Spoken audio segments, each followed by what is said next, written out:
Hello friends, welcome once again our YouTube channel doctor Bhushan biology. तो last कुछ lecture से हम चैप्टर नंबर 10 जो कि एनसीईआरटी का है, उसमें cell cycle and cell division chapter का नाम है, तो वो देख रहे हैं। अभी हमने लास्ट लेक्चर में डिस्कस किया है फेजेस ऑफ सेल साइकिल। तो उसमें हमने कहा था इंटरफेज और एम फेज, ये दो फेजेस होती है सेल साइकिल की। तो इंटरफेज के बारे में हमने डिस्कस किया था। आज हम इंटरफेज का जनरल हमने देखा था। आज हम इंटरफेज के G1, S और G2 फेज के बारे में इन डिटेल देखने वाले। वहां पे हमने देखा था G1 किसे कहेंगे, S किसे कहेंगे, G2 किसे कहेंगे। लेकिन G1 में एक्चुअल क्या होता है, S में एक्चुअल क्या होगा और G2 में क्या होगा एक्चुअल, उसके बारे में हम डिस्कस करेंगे। तो देखिएगा इंटरफेज के तीन फेजेस है। इसको डिवाइड किया गया है तीन फेजेस में। पहली वाली कौन सी है? पहली वाली आएगी G1 फेज, दूसरी G2 फेज और तीसरी G1 फेज, दूसरी कौन सी आएगी S फेज और तीसरी कौन सी आएगी G2 फेज। अभी देखिएगा, मैं जो आपको M बोलना चाहता था वो क्या था, ये सीक्वेंस ध्यान में रखना है। क्यों सीक्वेंस ध्यान में रखना है? नीट 2012 में, नीट की जो 2012 की एग्जाम हुई है उसमें खाली सीक्वेंस पूछा गया था। क्या सीक्वेंस है? G1 के बाद आएगा यस के बाद आएगा G2, उसके बाद आएगा M। ये सीक्वेंस वहां पे पूछा गया था। अगर आपको सीक्वेंस भी पता है तो भी आपके मार्क्स वहां पे मिल जाएंगे। तो आपको ये ध्यान में रखना है, G1 के बाद ही यस आएगा, यस के बाद ही G2 आएगा और G2 के बाद ही M आएगा। ये ध्यान दीजिएगा। अभी देखिएगा और डिटेल में हम डिस्कस करने वाले हैं G1 S G2 के बारे में क्या क्या होता है। तो यहाँ पे एक सेल साइकिल निकाल रहा हूं, देखिएगा। सेल साइकिल में हमने डिस्कस किया था, एक होती है एम फेज, ओके, और दूसरी होगी इंटरफेज। तो रिमेनिंग पोर्शन जो भी होगा ये आएगा इंटरफेज का। तो इंटरफेज में मैंने आपको कहा था, इंटरफेज में सबसे पहली फेज कौन सी होगी? G1 फेज, दूसरी कौन सी होगी? S फेज और तीसरी कौन सी होगी? G2 phase. अभी हम डिस्कस कर रहे हैं G1 फेज के बारे में। देखिएगा, सबसे पहले हम डिस्कस करेंगे अभी G1 फेज के बारे में। तो G1 क्या है? अभी यहाँ पे हमने कहा था G1 is a growth phase 1 या फिर गैप फेज 1। लेकिन अगर इसकी पोजीशन मुझे बतानी है आपको, तो G1 किसके बाद आती है और किससे पहले आती है? गैप फेज 1 पता चला, माइटोसिस के बाद फर्स्ट गैप आ गया। ग्रोथ फेज 1 पहला ग्रोथ हो रहा है यहाँ पे G1, सही है। अभी किसके बाद आएगी? तो माइटोसिस के बाद आएगी, एम फेज के बाद आएगी। तो हम इसको कहते हैं post mitotic phase. Post mitosis या माइटोटिक फेज इसे हम कह सकते हैं। देखिएगा, अभी ये क्या बता रहा हूं? पोजीशन बता रहा हूं, क्योंकि क्वेश्चन इस पोजीशन के ऊपर भी आने के चांसेस मैक्स टू मैक्स होते हैं। अभी पोस्ट माइटोटिक है, लेकिन किससे पहले? इसके ये देखिएगा, माइटोसिस के बाद और किससे पहले? यस से पहले। तो हम क्या कहेंगे? Pre synthetic phase. Pre synthetic phase इसको हम कहेंगे। सिंपल है, पोजीशन हमने निकाल दी। किसके बाद आ रही है? माइटोसिस के बाद आ रही है। देखिएगा, किससे पहले आ गई है? सिंथेसिस से पहले आ गई, ये देखिएगा। तो इसलिए हम कहते हैं post mitotic phase and pre synthetic phase. दूसरा क्या होता है इसमें? जो भी है सेल कंटिन्यूसली ग्रो होती रहती है। अगर हम यहाँ पे कह रहे हैं ग्रोथ फेज 1, तो हम यहाँ पे क्या कहेंगे? सेल कंटिन्यूसली ग्रो यहाँ पे होती रहेगी। अभी नेक्स्ट पॉइंट क्या है? सेल जो है मेटाबॉलिकली एक्टिव होती है। यहाँ पे सेल क्या होती है? Metabolically active. कौन से फेज में? यहाँ पे G1 फेज में सेल मेटाबॉलिकली एक्टिव होती है। अभी नेक्स्ट क्या पॉइंट आता है इसमें? अभी इसके बाद कौन सी फेज है? S। तो S के लिए जो भी रिक्वायरमेंट है, जो भी मशीनरी है, कहां पे बनेगी? G1 में बनेगी। तो requirement for yes is prepared in G1 phase. जो भी नेसेसरी मशीनरी रिक्वायर्ड है वो कहां पे आएगी? G1 फेज में यहाँ पे मिलेगी। ये ध्यान में ही रखना है। तो इसलिए हम इसको क्या कह सकते हैं? इसको हम कहेंगे प्रिपरेटरी फेज। इसको प्रिपरेटरी फेज ऐसा भी कहा जाएगा। देखिएगा, कुछ पॉइंट्स मैंने आपको G1 के बारे में बताया है। क्वेश्चन आ गया तो यहां से इतने ही पॉइंट इसमें आएंगे। क्या? Post mitotic phase, pre synthetic phase, cell continuously grow होती है, metabolically active, requirement for yes is prepared in G1 phase और प्रिपरेटरी फेज भी इसको कहा जाएगा। और एक लास्ट पॉइंट आपको बता दूं, यहाँ पे G1 को मैक्सिमम टाइम लगता है maximum time is taken for जीवन। तो यहाँ पे इसलिए फिगर जो दिखा है आपको मैंने जीवन में ज्यादा पोर्शन दिखाया है, तो मैक्सिमम टाइम यहाँ पे लिया जाता है जीवन को कंप्लीट करने में। तो मैक्सिमम टाइम आपको हो गया कितना, देखिएगा अगर मैं ह्यूमन सेल के बारे में डिस्कस करता हूं तो ह्यूमन की एक सेल है, एक सेल को डिवाइड होने में कितना टाइम लगता है, 24 आवर्स, मीन्स 24 घंटे लगते हैं। अभी आप कहोगे सर आपने ये कहां से बताया, तो एक ह्यूमन सेल कल्चर किया गया है, एक एक्सपेरिमेंट किया गया है, वहां पे ह्यूमन की एक सेल डिवाइड होने में 24 घंटे लगते हैं ऐसा कहा गया है। तो अगर मैं 24 घंटे कंसीडर करता हूं तो जीवन फेज है उसमें अप्रोक्सीमेटली 10 to 11 आवर्स यहाँ पे लगेंगे, 10 से 11 आवर्स यहाँ पे आपको दिखाई देंगे। कुछ बुक्स में 10 दिए हैं, कुछ बुक्स में 11 दिए हैं, तो 10 से 11 आवर्स यहाँ पे आपको दिखाई देंगे। तो मैक्सिमम टाइम इसलिए हमने यहाँ पे कहा है।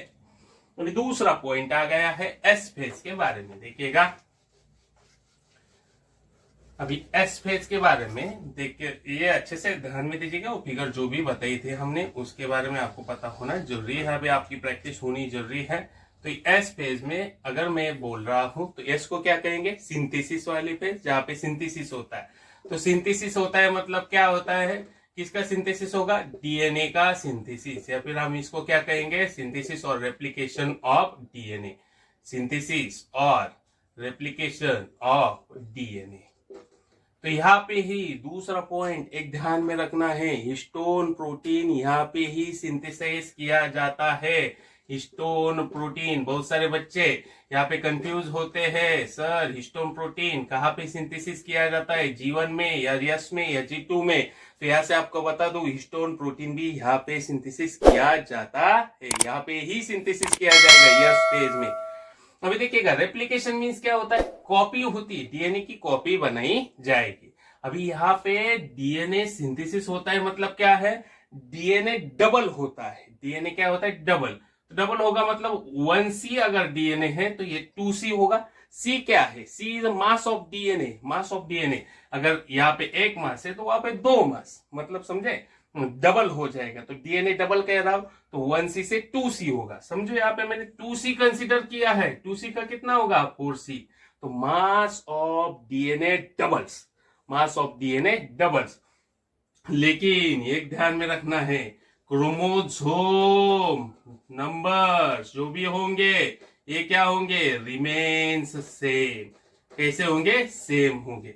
तो क्रोमोसोम नंबर रिमेन्स सेम मतलब क्या है, अगर जीवन के बाद यस है तो जीवन में अगर आपको 2 haploid set of chromosome 2n chromosome मिलेंगे, 1n या फिर 2n मतलब डिप्लॉइड, 1n मतलब हैप्लॉइड, 4n मतलब टेट्राप्लॉइड, तो आपको यस फेज के बाद भी 2n ही दिखाई देंगे। अगर 1n है तो 1n ही दिखाई देंगे। n is set of chromosome, कितने सेट ये बताता है। तो देखिएगा क्रोमोसोम नंबर रिमेन सेम, क्या डबल हो रहा है, डीएनए कंटेंट डबल हो रहा है, इसलिए मैं 1C से 2C दिखा रहा हूं और 2C से 4C ही दिखा रहा हूं। डीएनए कंटेंट ये डबल हो रहा है लेकिन क्रोमोसोम नंबर सेम रह रहा है, ये डबल नहीं हो रहा है, ये ध्यान में आपको रखना ही है। अगर यहाँ पे एनिमल सेल कंसीडर करेंगे, एनिमल सेल, तो एनिमल सेल में जो भी सेंट्रियोल है ये सेंट्रियोल डुप्लीकेट होते हैं एस फेज में। एनिमल सेल को कंसीडर करता हूं तो सेंट्रियोल डुप्लीकेट जो भी होंगे एस फेज ऑफ इंटरफेज में ही होंगे। ये अगर सेंटेंस के फॉर्मेट में क्वेश्चन आता है तो आंसर आपको आने ही चाहिए। सेंटेंस के फॉर्मेट में इतने ही इंपॉर्टेंट सेंटेंस है इसमें, अगर ये भी आपने कर लिया, अगर सेंटेंस के फॉर्मेट में क्वेश्चन आ गए तो भी आप आंसर कर पाओगे। ये हो गया एस फेज का। तीसरा क्या है हमारा, G2 फेज का।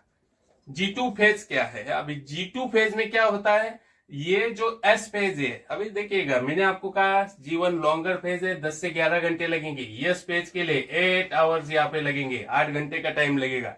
G2 फेज के लिए लेस टाइम लगेगा, सबसे लेस टाइम लगेगा। इंटर फेज का, यम फेज के बारे में नहीं बोल रहा हूं, इंटर फेज में G1 या G2 है तो G1 या G2 में G2 को सबसे कम टाइम लगता है। तो सबसे कम मतलब कितना, अप्रोक्सीमेटली 4 घंटे इसको लग सकते हैं। अप्रोक्सीमेटली वैल्यू होती है यहाँ पे, देखिएगा अप्रोक्सीमेटली 4 आवर्स यहाँ पे आपको ये G2 कंप्लीट करने में लगेंगे। तीसरा क्या होता है, अभी G2 के बाद सेल कहाँ पे जाएगी, कहाँ पे जाने वाली, G1 के बाद S में, GS के बाद G2 में, G2 के बाद M में जाएगी।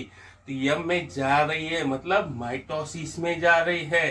तो यहाँ पे M के लिए जो भी रिक्वायर्ड प्रोटीन होंगे, M फेज के लिए required protein for M phase कहाँ पे बनाए जाते हैं, सिंथेसाइज, कहाँ पे, ड्यूरिंग G2 फेज। ये ध्यान में ही आपको रखना है, during G2 phase M phase के लिए जो भी रिक्वायर्ड प्रोटीन होंगे ये G2 में बनेंगे, ये ध्यान में ही रखिएगा।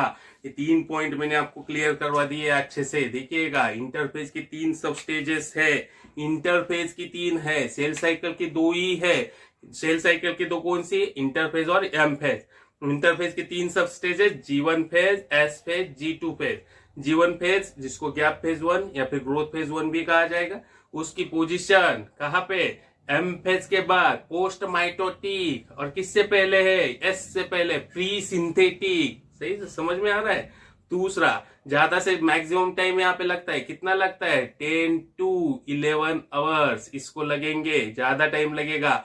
इसको ये हम कहते हैं प्रिपरेटरी फेज। क्यों, सेल की कंटिन्यूस यहाँ पे क्या है, प्रिपरेशन किया जा रहा है। एस फेज के लिए जो भी रिक्वायर्ड मशीनरी ये प्रिपेयर की जा रही है G1 में, और यहाँ पे सेल कंटिन्यूसली क्या होती है, ग्रो होती है, इसलिए मेटाबॉलिकली एक्टिव फेज इसको कहा जाएगा। ये होगा G1 के बारे में।